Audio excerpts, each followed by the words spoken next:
Você falou um pouco sobre a temporada de 2019 na pergunta anterior. Eu queria voltar a essa temporada, você como jogador. O que muda voltar ao Beira-Rio, você que esteve em campo naquela partida? O que você trouxe, que o Jorge Jesus passou para os jogadores também para passar para os seus comandados no jogo de hoje? E eu sei que é cedo para pensar nisso. Mas como você está trabalhando essa possibilidade de repetir o feito dele em 19, de conquistar Brasileiro e Libertadores na mesma temporada? Uma coisa que pouquíssimos clubes conquistaram no futebol brasileiro na história. Obrigado. Muito fácil responder a tua pergunta. Vitória, segunda-feira. A única coisa que passa na minha cabeça. Estamos longe de conquistar títulos ainda. Longe de conquistar o título da Libertadores. 5 jogos, né? 5 jogos. Falta um retorno inteiro do Campeonato Brasileiro. E falta muita coisa. E eu evito, claro, por mais que eu amo o Jorge Jesus, foi um cara que me ensinou, um pai para mim. Continuo falando com ele sempre. Nunca me comparem com ele. Nunca façam isso. Ele é muito, muito, muito, muito mais treinador do que eu ainda. É muito mais experiente, tem muito mais títulos, muito mais história, e eu estou começando a minha. Nunca façam isso, que não posso... não cometam esse erro comigo, porque é injusto comparar um cara com a grandeza dele comigo que estou só começando. É isso. Felipe, você aqui. Bom, muito se falou, né, no enfrentamento seu contra o técnico do Internacional, Roger Machado, 2 técnicos que gostam da questão tática, né, tem essa questão tática muito forte, e você levou nas 3 oportunidades a melhor. No que mudou daquela primeira partida no Maracanã, que até no segundo tempo o Inter conseguiu se movimentar e mudar e se postar melhor nesses 3 enfrentamentos, para a partida de hoje, o que você alterou daquele primeiro time do Flamengo para o time que dominou hoje o Internacional aqui no Beira-Rio? Bom, primeiro que é muito difícil você jogar contra o Internacional e praticamente que eles não chutem no teu gol, né? No primeiro jogo do Maracanã, por mais que tenha sido um grande primeiro tempo e muito criticado um segundo tempo, a verdade é que o Inter pouco perigo fez naquele jogo. A gente conseguiu dominar bem. Já falei, é uma ilusão pensar que vão dominar 90 minutos, que só vai atacar. O adversário também tem armas, tem grandes jogadores. E foi dessa forma. A primeira diferença foi a volta do Arrascaeta, que não jogou o primeiro jogo, e alguns ajustes táticos detalhes pequenos que foram corrigidos. E respondendo já a pergunta do teu companheiro também, que esse jogo também existem coisas para corrigir. Não gosto de me iludir simplesmente por um resultado, gosto de analisar friamente e corrigir os erros que cometemos hoje, que com certeza existem, e continuar potencializando ainda mais o que foi feito. Gaúcha, eu gostaria de saber de você. Você participou até como jogador, parabéns pela classificação. Você participou como jogador do surgimento de uma nova era do Flamengo, uma era assim altamente vitoriosa, para muitos muito milionária. E aquele Flamengo do qual tu participavas como atleta, ele teve um momento assim de Flamengo avassalador, era uma coisa que funcionava de uma maneira. O que a gente parece estar vendo agora é a formação de um novo grupo e que até agora vem sendo vencedor, mas ele não tem aquele mesmo tipo de futebol. Só que aqui, pelo menos aqui no Sul, a gente nota que a cobrança para cima de ti é de que tu jogue com aquela futebol vistoso daquela época. Isso vai ser possível? Tu tem isso como objetivo dentro desta evolução? Ou o teu Flamengo ali na frente, mesmo que venha a ser vencedor como aquele, ele não vai apresentar essa característica? Bom, primeiro que eu não posso nunca comparar times passados ao meu time. São jogadores totalmente diferentes. Não posso nunca, jamais me colocar à altura do treinador que estava naquele momento, que era o Jorge Jesus, que se não é o melhor da história, um dos 2 melhores, que passaram aqui no Flamengo. Nunca vou fazer algo parecido com o que ele fez. Vou fazer a minha história, o que eu estou aqui para fazer do meu jeito, da minha história, mas sim com esse DNA do Flamengo, que eu aprendi, que eu conheço desde pequeno, e que é tentar fazer isso, amassar o adversário o máximo tempo possível. Já falei várias vezes, muitas vezes não conseguiremos, muitas vezes jogaremos mal, muitas vezes até jogaremos bem e vamos perder jogos, ou vamos jogar mal e ganhar. Assim é o futebol, mas a proposta, o modelo de jogo tenta fazer isso, tenta sempre propor jogo, sair jogando com a bola no chão, pressionar o adversário, e tentarei fazer isso do meu jeito, da minha forma, com os meus jogadores, que todos eles, e principalmente os que chegaram, todos querem fazer história aqui no Flamengo, querem botar um quadro na parede, e os que já têm muita história querem fazer mais ainda, porque o Flamengo hoje te permite essa possibilidade com as contratações que pode fazer. Felipe, boa noite, parabéns pela classificação, Mauro Santana, do canal Mauro Santana.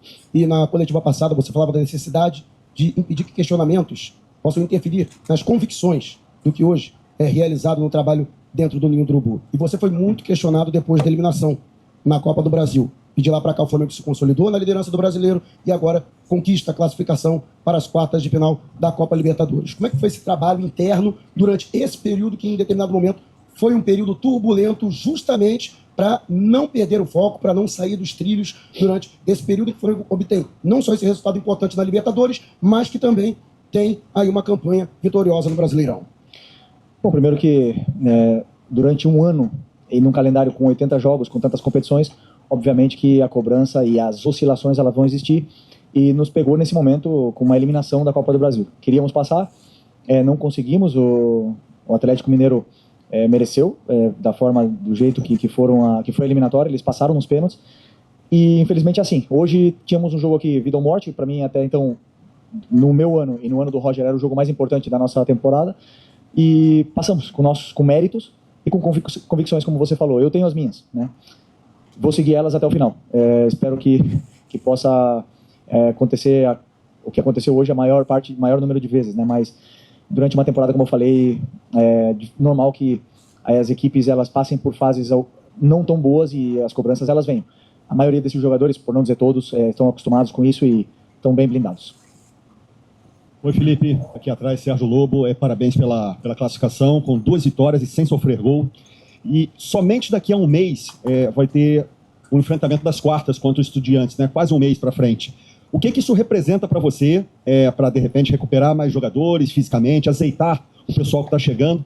E hoje, olhando aqui seus números, foi o seu jogo de número 63 e o Flamengo sofreu 35 gols apenas, que dá uma média, se não foi vazado, em quase 60% dos jogos. O que isso também representa para você e para essa evolução cada vez maior da equipe? Bom, você já me conhece bem, para mim a fase defensiva é fundamental, ganha campeonatos, damos um valor tremendo, mas esses números em concreto aí demonstram muito a qualidade defensiva dos meus jogadores. O sacrifício, o esforço, o entendimento tático, mas a qualidade defensiva que cada um tem para defender. A outra eu já esqueci. Qual? Desculpa. Ah, tá. Bom, não, que falta um mês e eu só penso no Vitória, que é o próximo jogo, segunda-feira.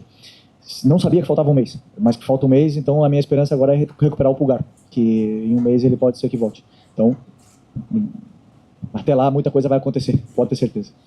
Felipe, boa noite, aqui atrás. Na sexta-feira, o Arrascaeta ele deu uma entrevista e foi perguntado da relação que você tinha com ele. Ele é um dos poucos jogadores que jogou com você nesse time. E ele falou assim, valoriza um pouco o trabalho do Felipe Luiz. Teve coisas que aconteceram aqui dentro que, se não fosse o Felipe Luiz, teriam tomado um tamanho muito maior. Palavras do Arrascaeta. Queria saber de você, assim, qual é a sensação ali na beira do campo de você olhar para o seu time que correu no Maracanã, que correu aqui no final de semana e correu hoje. Você tem 2 zagueiros que talvez você não tenha, são seus de confiança, que já estão numa sequência muito longa de jogos, e você não vê jogador fazendo corpo mole. Na semana passada, o Emerson Royal jogou um tempo inteiro com o tornozelo torcido. Qual é a sensação sua como técnico em ver esse time correndo pelo Flamengo, mas também correndo por você, pelo respeito que eles têm a você? Obrigado. Foi no começo, nos meus primeiros jogos, foi onde eu mais me emocionei com isso, né, com ver os jogadores que eram meus companheiros correndo da forma que eles correm dentro do campo. E já são muitos jogos, já faz quase um ano, e continuo tendo uma relação muito boa com eles, com todos esses jogadores que jogaram comigo, mas na verdade a minha vida mudou, eu mudei muito, minha forma de ser. Quem é treinador sabe, a gente se fecha muito mais e separa muito mais o que é a amizade da relação profissional. Mas é um grupo né, a parte boa de eu ter jogado com eles é que eu conheço o coração desse vestiário. Eu sei perfeitamente o quanto eles são ambiciosos, o quanto eles querem ganhar e o quanto eles querem o caminho para a vitória. Depois o resto eles fazem. E eles estão fazendo exatamente isso, na qual me deixa muito orgulhoso. E estaria dizendo a mesma coisa se hoje tivesse sido um resultado negativo, porque eu sinto muito orgulho de todo esse grupo de jogadores. Felipe, você falou há pouco tempo em 2 perguntas aqui, questão de neutralizar as armas do Internacional e principalmente dos jogadores que estão se reinventando. Mas nas 2 partidas que você fez, tanto no Maracanã quanto no Internacional, uma das principais armas que você teve foi o teu meio de campo. Você mexeu nesse meio de campo. Você teve a volta do Arrascaeta, que você falou, e você teve o Jorginho, que deu essa mobilidade lá no jogo de ida. Só que no jogo aqui, do Beira-Rio, um cara se destacou e eu queria que tu falasse dele, do Saul. Que jogo que o Saul fez hoje. Mais um, né? Estou muito feliz por ele. Estava 3 meses sem jogar, de férias. Estreou com 3 treinos e hoje fez o seu segundo jogo de 90 minutos, completíssimo.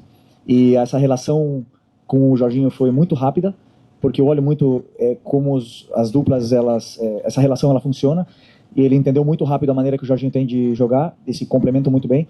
E é mais uma opção para volante. E tô muito feliz pelo jogo dele e ainda sei que ele tem muito a evoluir. Tem muito a evoluir. O jogo dele já foi melhor hoje do que o primeiro, e o Saul que eu conheço ainda tem muito mais ainda para dar. Felipe, tudo bem? Boa noite. Gabriel Orfo, canal Paparazzo Rubro Negro. Felipe, aproveitar que você falou de Saúl, queria te perguntar sobre outro jogador que é o Léo Pereira, que você já falou algumas vezes que é o melhor zagueiro do Brasil, e ele está muito próximo da sua primeira convocação para a seleção brasileira. Ele está na pré-lista do técnico Carlo Ancelotti. Eu queria que você falasse sobre a fase que vive o Léo Pereira, que é um dos seus homens de confiança lá na zaga, e se você tem algum conselho para dar para ele, você que também já foi da seleção brasileira. Obrigado. O Léo, já falei para vocês, é um cara que passou por tudo aqui no clube. Muitas pessoas esquecem, mas era titular do time campeão da Libertadores de 22. Um cara que foi vaiado, foi criticado, que deu a volta por cima sozinho, ele, sem ajuda de ninguém, jogando, treinando, se dedicando, e hoje, na minha opinião, como eu falei para vocês, melhor zagueiro do Brasil, completíssimo, canhoto, dificílimo de achar no mercado, um cara desse nível, na qual hoje se credencia,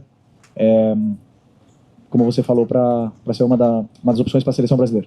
Eu, particularmente, não quero que vá ninguém, mas se for, que sejam felizes. Felipe aqui, tudo bem? Parabéns pela vitória, pela classificação. Felipe, sem querer personificar essa classificação e essa vitória, tá? Assim, mas eu quero te perguntar sobre o Arrascaeta. Entra ano, sai ano, o Arrasca é decisivo. Muitos altos no Flamengo, alguns baixos que ele consegue superar. Um meia na essência, mas também um goleador, tanto que é o artilheiro do time na temporada e está muito próximo do número de gols que ele fez em 2019. Diante disso, você que o conhece tão bem como companheiro e agora como seu comandado, quão grande é o Arrascaeta, quão importante é o Arrascaeta para você e para o Flamengo? Obrigado. Vocês conhecem muito o Arrascaeta, que entra no campo, pega a bola, faz as suas jogadas, é um cara com números, né? Sempre, quase toda a temporada passa de 10 assistências e 10 gols. Isso é muito difícil no futebol, você achar meias com esses números. E é um jogador diferente, mas eu vejo outro tipo de Arrascaeta, né? E desde que eu cheguei aqui, tem uma liderança silenciosa, uma liderança muito forte dentro do vestiário. Não é só capitão pela... Como é que eu falo? Pela antiguidade, né? Como é que fala? Antiguidade, Não é só por isso, é um capitão porque ele fala, cobra, é o primeiro a fazer, é o primeiro a treinar, é o primeiro a puxar todos os companheiros para que façam também. E o cara que mais, talvez dos companheiros que eu tive aqui, um dos mais ambiciosos que eu tive como companheiro e agora como jogador aqui do Flamengo. Por isso, não é coincidência que está nessa fase, e eu estou muito feliz porque ele está vivendo talvez a melhor fase da carreira na minha mão. E eu estou conseguindo fazer com que ele se sinta muito confortável, que ele possa correr na hora certa e correr bem, e está dando resultado e espero que ele continue assim. Luiz, Ivan Trindade, canal Fla Urgente. Você considera que essa foi a melhor atuação do Flamengo sob o seu comando desde que você assumiu o time? E mesmo numa atuação como essa, você ainda vê fatores que podem ser corrigidos? Como é que você avalia o momento que o time está chegando agora numa quarta de final de Libertadores? Bom, foi um grandíssimo jogo, um jogo muito completo, um jogo onde teve uma aplicação tática muito grande por parte dos meus jogadores, um sacrifício muito grande para neutralizar as armas do Inter. Dizer que foi o melhor, assim, é difícil comparar. Cada jogo tem as suas dificuldades. Viemos do Mundial de ganhar do campeão do mundo. É difícil falar que esse foi o melhor sobre o meu comando, né? Cada jogo tem as suas peculiaridades, tem as coisas positivas, as negativas. É uma verdade que nosso grupo de jogadores está se reinventando, porque são muitas peças novas que chegaram, algumas importantes que saíram, então tá com uma alma, um espírito novo, e era importante, muito importante, essa vitória para dar força e credibilidade ainda mais para esse grupo que já era muito forte e que tem tudo para se fortalecer ainda mais. Esqueci, bom, é isso.